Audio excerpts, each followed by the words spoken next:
बिस्मिल्लाहिर्रहमानिर्रहीम। अल्लामा Iqbal science college Gojra और ideal अल्लामा Iqbal girls college Gojra के फ़िज़िक्स फ़र्स्ट ईयर के ऑनलाइन लेक्चर्स में ये बच्चों हम आगे बढ़ रहे हैं। चैप्टर 7 हमारा जारी है। ये जो पेज बच्चों आपके सामने खुला है, ये आप में से किसी के लिए भी अब नया नहीं है, उनके लिए जिन्होंने पिछला लेक्चर लिया है, द वेरी प्रीवियस लेक्चर, इससे बिल्कुल पिछला। और ये हम पहले ये जिसकी डेफिनेशन भी पिछले लेक्चर के एंड पे कर चुके हैं और ये वाली लाइन भी पढ़ चुके हैं। मैं फिर भी एक जल्दी से रिपीट भी कर दूं, लेकिन मैं रिक्वेस्ट करूंगा ये आपको बातें नहीं समझ आनी अगर आपने पिछले 2 लेक्चर पर्टिकुलरली नहीं लिए हुए।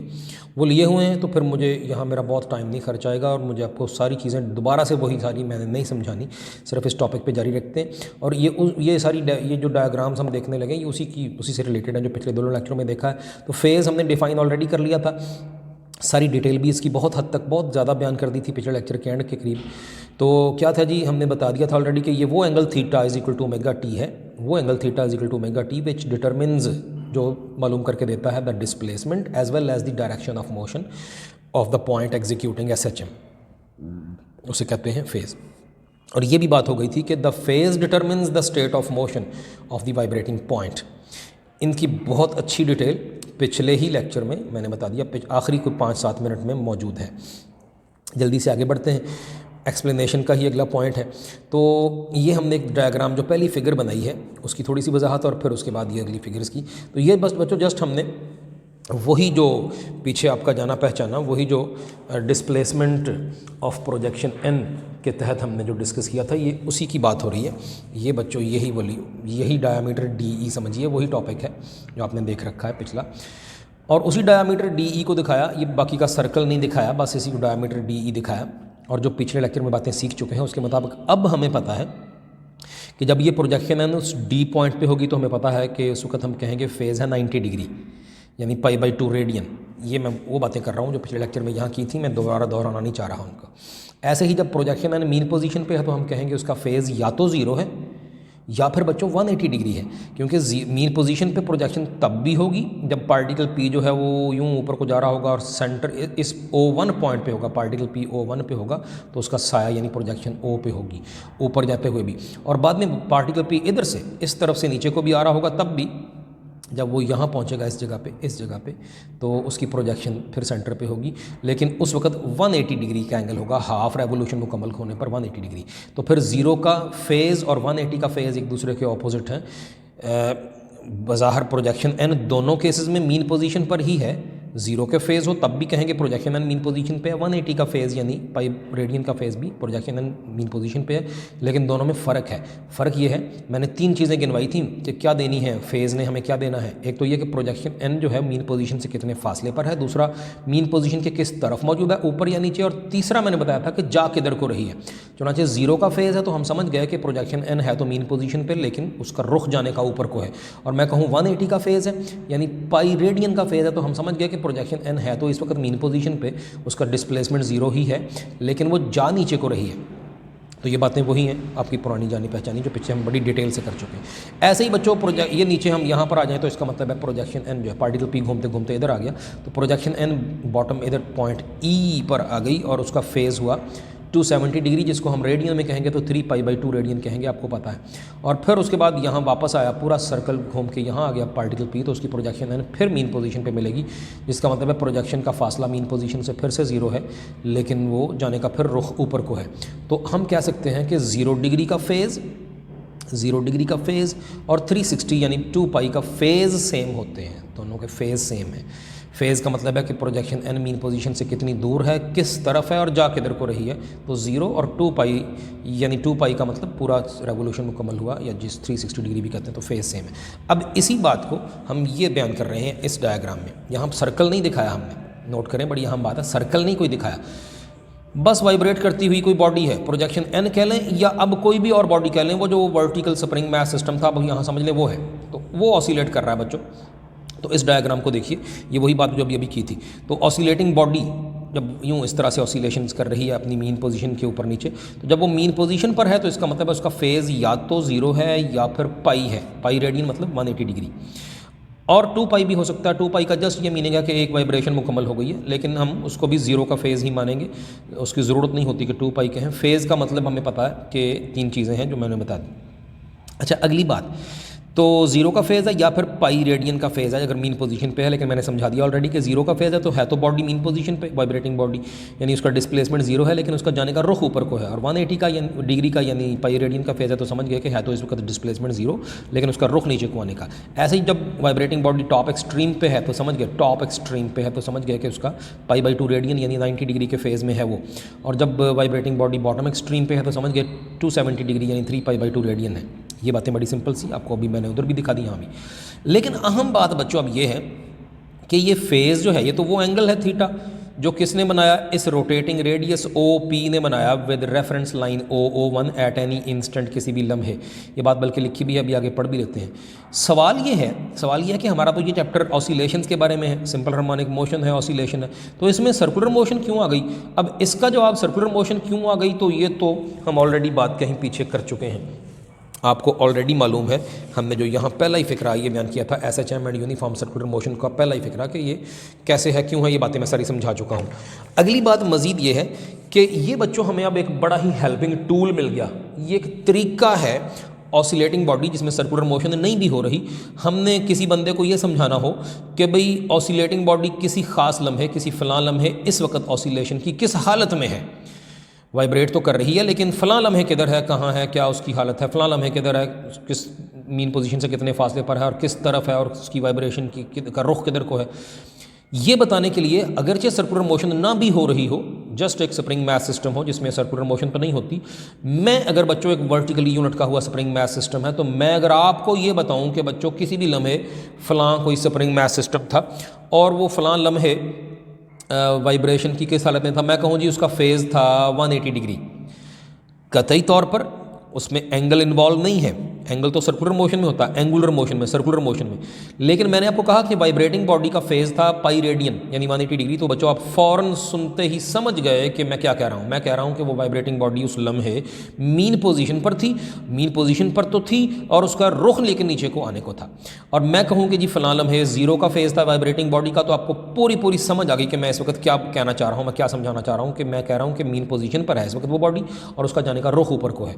और मैं कहूँ जी π/2 का फेज़ है तो समझ आ गई कि इस वक्त वाइब्रेशन की किस हालत में है। मैं कहूँ 3π/2 का फेज़ है तो समझ आ गई कि वाइब्रेशन की किस हालत में है, एंड सो ऑन। और इन बिटवीन भी कई एंगल हो सकते हैं, मसलन मैं कहूँ जी 45 का फेज़ है तो समझ गए कि शायद कहीं मीन और टॉप एक्सट्रीम के कहीं इन बिटवीन यहाँ कहीं इधर कहीं मौजूद होगी। तो ऐसे ही पाई यानी 180 डिग्री और 270 यानी 3π/2 के इन बिटवीन कोई एंगल बताऊँ तो आप समझ गए कि कहीं ना एक्सट्रीम पे है ना मीन पे है, कहीं इन बिटवीन है और जाने का रुख किधर को है। तो ये है, ये बड़ा अहम एक आंसर आपको मिला जो आपके जहन में एक टेंशन कोई बनी होगी, कोई क्वेश्चन जहन में उठा होगा कि आखिर ऑसिलेटिंग बॉडीज़ में हमें ऑसिलेशंस की बात हम कर रहे हैं तो क्यों आखिर हमें जिक्र करना पड़ा यूनिफॉर्म सर्कुलर मोशन का और उससे हमें फ़ायदा क्या हासिल हुआ। तो फौरी तौर पर ये क्यों हमें इनको रिलेट करना पड़ा, तो आज हमें एक चीज़ मिली कि ये एक तरीका होता है कि अगर ऑसिलेटिंग बॉडी जैसे कि स्प्रिंग मैथ सिस्टम उसमें कोई सर्कुलर मोशन है ही नहीं, फिर भी हम उसकी एग्जैक्ट सिचुएशन, उसकी हालत, ये state of motion of the vibrating point या वाइब्रेटिंग बॉडी हम किसी सुनने वाले को समझा सकते हैं कि इस वक्त वो किधर थी, वो किस हालत में थी वाइब्रेशन के। तो ये बड़ी हेल्पिंग, बड़ा एक टूल मिल गया, ये एक तरीका है। ज़रूरी नहीं है कि ऑसिलेटिंग बॉडी जो है वो किसी सर्कुलेटिंग बॉडी की ही प्रोजेक्शन हो। ऑसिलेटिंग बॉडी जैसे कि प्रोजेक्शन एन, वो सर्कुलेटिंग बॉडी जैसे कि पार्टिकल पी है उसकी प्रोजेक्शन होती है। लेकिन ज़रूरी नहीं है कि हर ऑसिलेटिंग बॉडी किसी पार्टिकल पी की प्रोजेक्शन हो। कोई सर्कुलर मोशन ना भी हो रही हो तो ये एंगल का जिक्र करने से समझ आ जाती है कि वो फ़लाँ लम्हे अपनी ऑसिलेशन की किस हालत में है। तो ये एक हेल्पिंग टूल है, ये एक तरीका है बयान करने का कि ऑसिलेटिंग बॉडी फ़लाँ लम्हे किस हालत में है। उम्मीद है मैंने बड़ी डिटेल से ये बात समझा दी। मज़ीद इधर से देखते हैं तो एक्सप्लेनेशन में हम आगे बढ़ रहे हैं। तो कहता है if a vibrating body has is at its mean position then its phase theta is either zero और पाई। तो फिर उसका मीन पोजीशन पे है तो या तो जीरो है या पाई रेडियन है। सिमिलरली लेकिन जीरो का क्या मतलब है, पाई होने का क्या मतलब है, समझा चुका हूँ। Similarly at the extreme positions the phase is either π/2 radian और 3π/2 radian as illustrated by figure 1, जैसे फिगर 1 में दिखाया गया। और अगली बात, ये है क्या, फिर पहले भी बात हो गई है, फेज है क्या, कौन सा एंगल है। तो फेज कौन सा एंगल है, the angle theta is equal to omega T. ये कब हासिल होता है, ये कौन सा एंगल होता है, इज ऑब्टेन्ड। ये बच्चों तब हासिल होता है only when SHM is coupled, SHM का जोड़ा बना दिया जाए, उसको जोड़ा जाए किसके साथ, विद सर्कुलर मोशन। ये हमें तभी मिलता है। वैसे तो एसएचएम में सर्कुलर मोशन में कोई एंगुलर मोशन तो नहीं हो रही, वहाँ तो बेसिकली एंगल का हवाला कोई नहीं है, लेकिन हमने ये सीख लिया, ये एक हेल्पिंग टूल है हमारे लिए, ये एक तरीका है बात समझाने का। ये भी पॉसिबल है, ये भी पॉसिबल है कि वो जो ऑसिलेटिंग बॉडी है वो किसी सर्कुलेटिंग बॉडी की ही प्रोजेक्शन हो ऑन ए डायामीटर, ये भी ठीक है।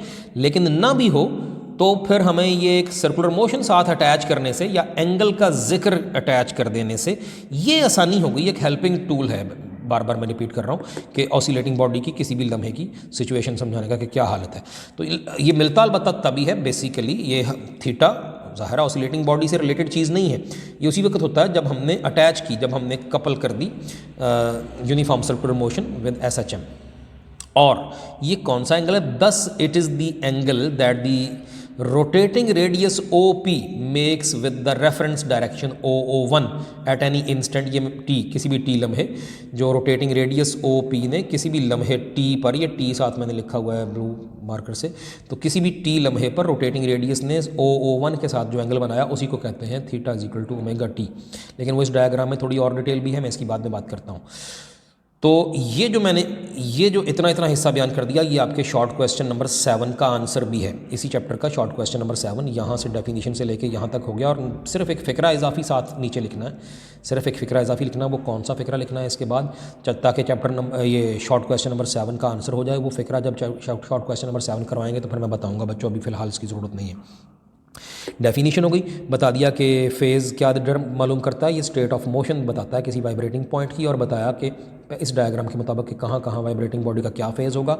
और ये दो बातें यहाँ पर लिखी हैं कि पहली तो बात ये कि ये तब हासिल होता है फ़ेज़ का कॉन्सेप्ट जब सर्कुलर मोशन या यूनिफॉर्म सर्कुलर मोशन को एसएचएम के साथ मिलाएं, और ये मिलाएं तो लेकिन है थीटा है क्या, थीटा एक्चुअली है क्या, तो वो बताया कि ये वो एंगल है जो रोटेटिंग रेडियस, घूमती हुई बॉडी का जो रेडियस है, रोटेटिंग रेडियस OP ने किसी भी लम्हे बनाया होगा विद रेफरेंस लाइन OO1, किसी भी लम्हे T पर बनाया होगा, उसे कहते हैं, वो होता है theta is equal to omega T, वो फेज़ एंगल है।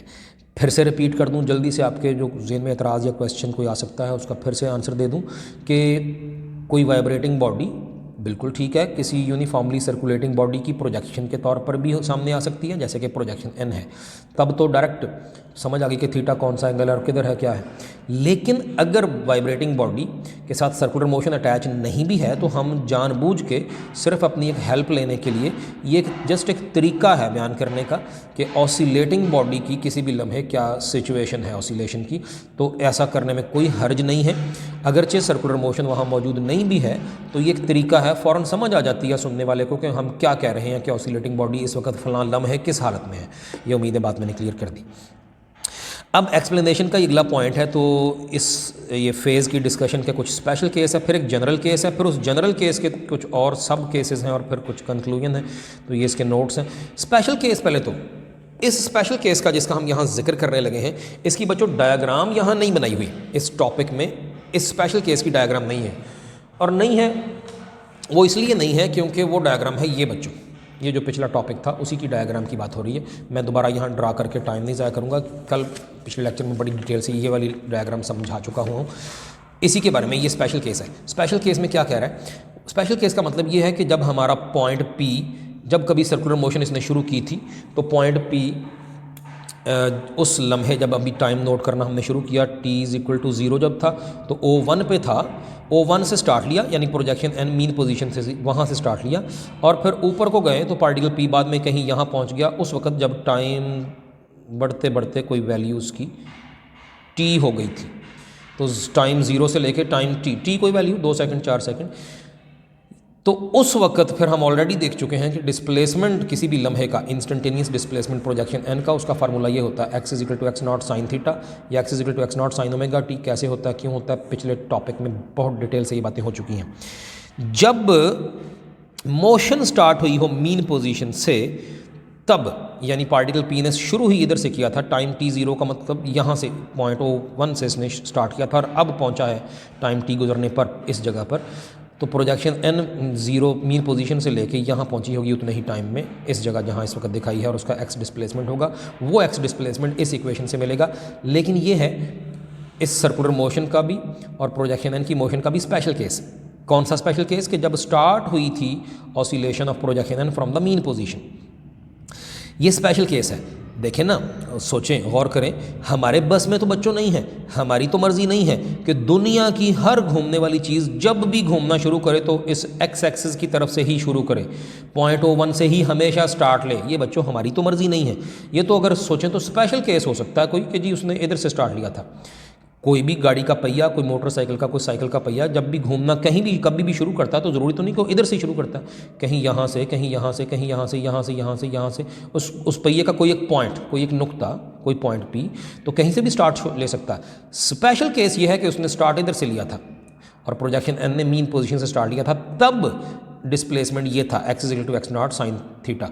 लेकिन जनरल केस ये है कि पार्टिकल P बजाय O1 से स्टार्ट लेने के कहीं से भी यहाँ कहीं या यहाँ से स्टार्ट लिया होगा, उस केस में क्या होगा, तो उसकी बच्चों ये वाली डायग्राम है। और इसमें गौर कीजिए, O1 ये था, लेकिन P इनिशियल यानी स्टार्टिंग पॉइंट ये हमने फ़र्ज़ किया है कि पहली दफ़ा कहीं यहाँ खड़ा था, ये जो रोटेट करना है जिस बॉडी ने, और यहाँ से घूमना शुरू किया उसने। बाद में टाइम t0 था तो ये पोजीशन थी पॉइंट P की, P इनिशियल, और बाद में टाइम t गुजर गया तो फिर यहाँ इस वक्त जहाँ P है और इस वक्त उसकी प्रोजेक्शन N, यहाँ से सीधी इधर को हम पीछे बातें कर चुके हैं कि क्या है प्रोजेक्शन, क्या बला है, ये पीछे पता है हमें ऑलरेडी। P इनिशियल पर बॉडी अगर थी तो ये जनरल केस है कि कहीं O1 से हट के किसी भी और जगह थी, लेट सपोज कि इस जगह पे थी जब हमने टाइम नोट करना शुरू किया, ऑलरेडी फाई एंगल बनाया हुआ था, फाई कोई एंगल फाई O1 के साथ पहले ही बनाया हुआ था जब टाइम t0 था, और मजीद टाइम t गुजरने पर मजीद ओमेगा t कवर किया। ओमेगा t याद रहे वो एंगल है जिसमें t का जिक्र है, वो वाला एंगल जो टाइम t में कवर किया वो ओमेगा t है, जबकि फाई उस वक्त का है जब टाइम t अभी 0 था। तो ये बात फ़र्क याद रहे। ये डायग्राम जनरल केस की है, स्पेशल केस के लिए डायग्राम नहीं बनाई, ना ही आप बनाएंगे जब right A note on phase अगर कोई लॉन्ग क्वेश्चन आया। वैसे बना लें तो अच्छी बात ही है, लेकिन किताब पे नहीं है तो हम भी नहीं बनाएंगे, इसलिए नहीं बनाई क्योंकि उसका जिक्र पीछे हो चुका है। अब जो मैंने बातें की है मैं उसकी रीडिंग करने लगा हूँ। स्पेशल केस क्या था, if the radius OP starts rotating at the position O01, अगर इस OP रेडियस ने O01 से स्टार्ट लिया होता, जो इस डायग्राम में नहीं है, यहाँ तो इधर से स्टार्ट लिया, अगर होता then at time t is equal to 0, तो फिर टाइम स्टार्टिंग पे time t is equal to 0 पे the projection N is at the mean position O। ये बातें मैं अभी यहाँ ये वाली है वो स्पेशल केस की जो डिस्प्लेसमेंट वाले में है, ये मैं समझा गया हूँ सारी बातें। 10 चुनाचे आफ्टर एन इंटरवल t, तो फिर टाइम t गुजरने पर, टाइम t का वक्फा गुजरने पर the displacement of projection N is given by x is equal to x0 sine omega t। But this is only a special case, लेकिन ये सिर्फ उस वक्त है जब वाकई बॉडी ने, ऑसिलेटिंग बॉडी ने मीन पोजीशन से ही स्टार्ट लिया हो, जब टाइम t0 था तो इधर थी और इससे फिर ऊपर गई तो कितने फासले पर कितने टाइम में, वो ओमेगा t, ये वाला theta is equal to omega t, उस वक्त ये वाला एंगल था टाइम t गुजरने पर, ये था स्पेशल केस। और उस वक्त उसकी किसी भी लम्हे टाइम t गुजरने पर जो डिस्प्लेसमेंट की इक्वेशन थी वो ये थी, x is equal to x0 sine theta या x is equal to x0 sine omega t। But this is only a special case. अब जनरल केस बच्चों क्या है, कहता है भी जनरल, इन जनरल हाउएवर, ताहम अमूमी तौर पर ये होता है कि at t is equal to 0 the rotating radius OP can make any angle phi with the reference O01 as shown in figure 2।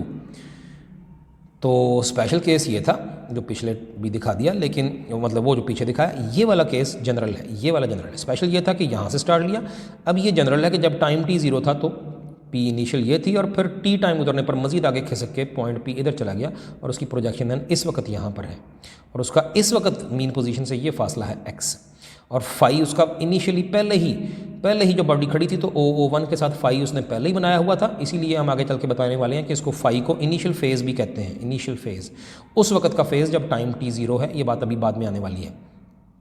और ओमेगा टी वो फेज़ है जो which is covered during time t, जो 0 से t तक cover हुआ वो omega t है।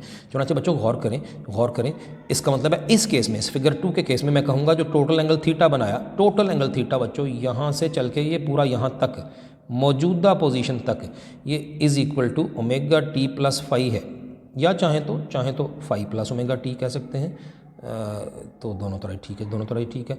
यूँ वैसे मोस्टली लिखा हुआ किताबों पे है तो उस तरह ठीक है, यानी फाई इतना प्लस मज़ीद आगे गए तो ओमेगा t, तो ये टोटल एंगल जो हुआ ये फिर थीटा है। इस जगह पे इस केस में मौजूदा जो पोजीशन टाइम टी पर है, तो इस वक्त टोटल फेज़ थीटा है, फाई इनिशियल फेज़ है, जबकि ओमेगा टी वो एंगल है, वो फेज़ है जो टाइम टी के दौरान कवर हुआ 0 से लेकर टी टाइम तक। बातें हो गई।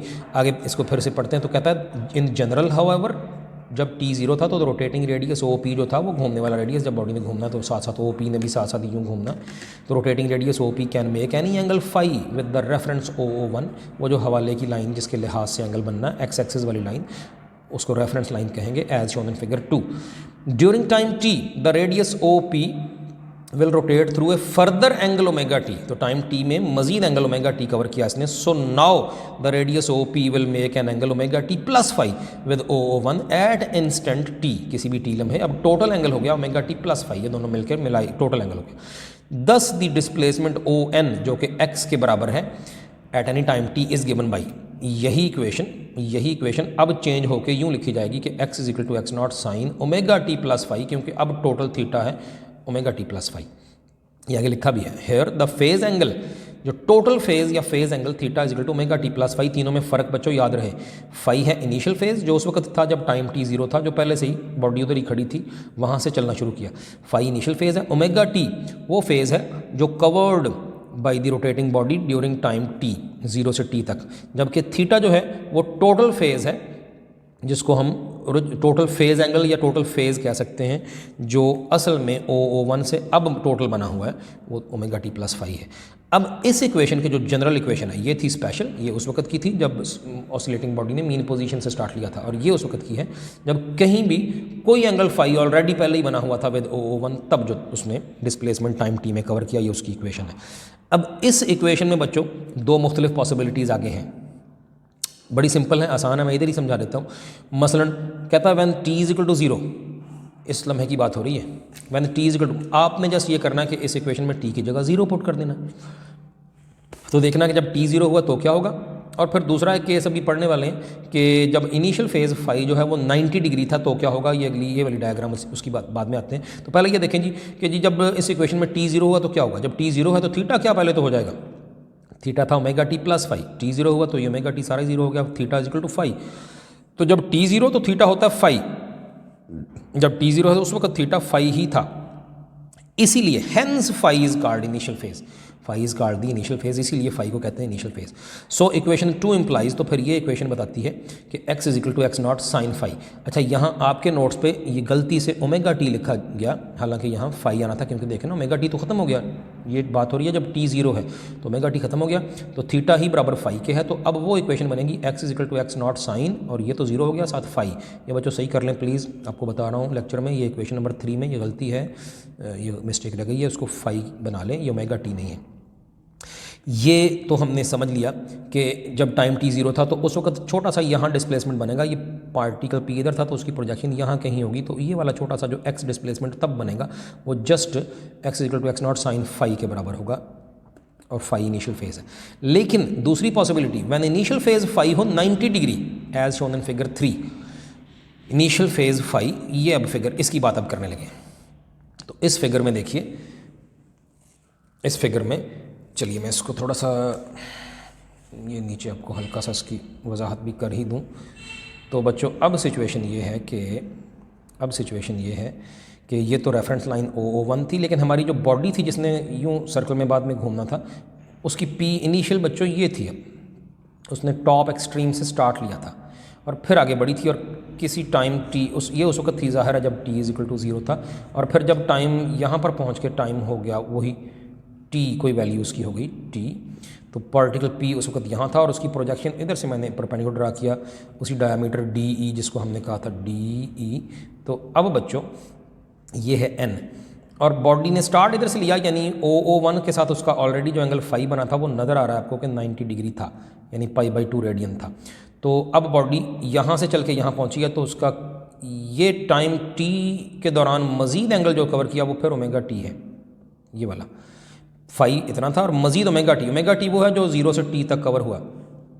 अब इस केस की बात हो रही है, तो इस वक्त डिस्प्लेसमेंट फिर वही है, O से N तक डिस्प्लेसमेंट है। अब क्या इक्वेशन बनेगी, अब क्या सिचुएशन होगी, तो वो हम देखने लगे हैं। यही बच्चों आपके सामने इधर भी दोहरा दी, बल्कि पहले इधर ही थी नोट्स पे सामने आपके, कि यहाँ से चल के बॉडी यहाँ गई है टाइम टी के दौरान, ये लिखा है t इक्वल टू 0 पे बॉडी यहाँ थी p इनिशियल, और टाइम t हो गया तो p पे पहुँच गई, तो उसका ऑलरेडी फाई था 90 डिग्री और टाइम t में मज़ीद ओमेगा t कवर हुआ।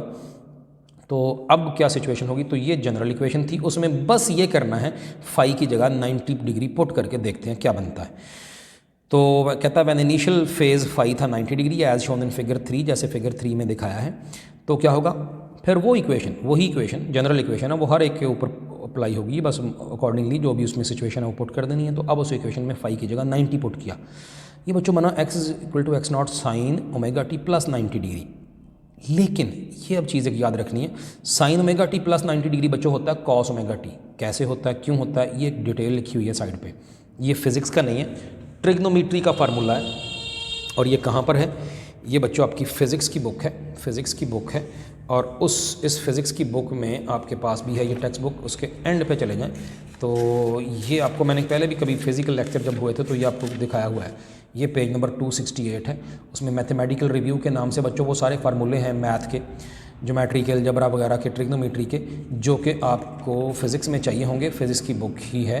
तो ये बच्चों ट्रिग्नोमेट्री के फार्मूले हैं, ये उसकी उनकी लिस्ट मौजूद है। और मैं इस फार्मूले की बात कर रहा हूँ, sine theta plus minus phi is equal to sine theta cos phi plus minus cos theta sine phi. इधर प्लस हुआ तो उधर भी प्लस आना है, इधर माइनस हुआ तो इधर भी माइनस आना है। तो साइन अल्फा प्लस बीटा कह दें is equal to sine alpha cos beta plus cos alpha sine beta, और इधर माइनस हुआ तो इधर भी माइनस हो जाना है। ये फार्मूला कैसे आया, कहाँ से आया, आपकी कोई टेंशन नहीं है, फिज़िक्स का है ही नहीं, ट्रिग्नोमेट्री का है, मैथ का है, जो जस्ट यहाँ यूज़ करना है।